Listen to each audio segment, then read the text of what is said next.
Very very important issue. ప్రతి ఫ్యామిలీలో ఒకరిద్దరైనా ఉంటారు. దురదృష్టవశాత్తు ఈ మధ్య కాలంలో డివోర్స్ కూడా దీనివల్లే జరుగుతున్నాయి. గురక.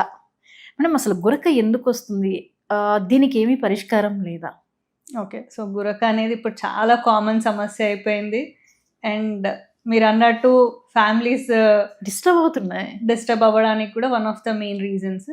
సో, గురక అనేది ఒకటి ఏంటంటే సోషల్‌గా పక్క వాళ్ళకి ఇబ్బంది పడతారేమో, ఆ సౌండ్ వల్ల పక్క వాళ్ళ డిస్టర్బెన్స్ అనేది వన్ ఆఫ్ ద ఫ్యాక్టర్ అవుతే, బట్ ఆ పర్సన్‌కి మెడికల్‌గా ఎఫెక్ట్ అయ్యేది మెయిన్ ఫ్యాక్టర్ అనమాట.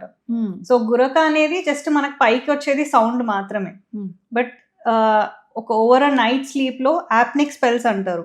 అంటే ఊపిరి ఆగిపోయి ఒక 10 సెకండ్స్ ఊపిరి ఆగిపోయి మళ్ళీ లేవడము. సో, ఈ యాప్నిక్ స్పెల్స్ అవ్వడం వల్ల మన ఆక్సిజన్ సాచురేషన్ తగ్గి దానివల్ల ఇన్ రివర్స్ హైపర్ టెన్షన్ అంటే బీపీ వస్తుంది.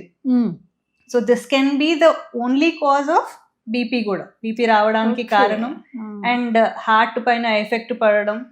సో ఇవన్నీ మెడికల్ గా పర్సన్ కి ఎఫెక్ట్ అయ్యేవి అనమాట. So it is not only a social problem but also a medical problem. So most of the common causes weight gain. మనం ఎప్పుడైతే వెయిట్ గెయిన్ అవుతామో మన ఫ్యాట్ ఎక్కడ అంటే టంగ్ పైన డిపాజిట్ అవుతుంది, ఈవెన్ మ్యూకస్ లైనింగ్. సో అప్పటి వరకు నార్మల్గా ఉన్న ఈ కొంచెం డిపాజిట్ అవ్వడం వల్ల మన ఎయిర్వేస్ నారో అవుతాయి. సో అప్పుడు నారో స్పేస్ నుంచి ఎప్పుడైతే గాలి వెళ్తుందో అప్పుడు సౌండ్ వస్తుంది.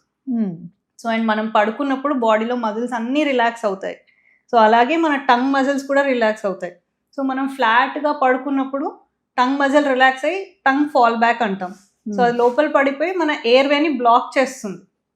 So that leads to apnoeic spells. అంటే మనకు కంప్లీట్గా ఎయిర్ ఎంట్రీ ఆగిపోతుంది.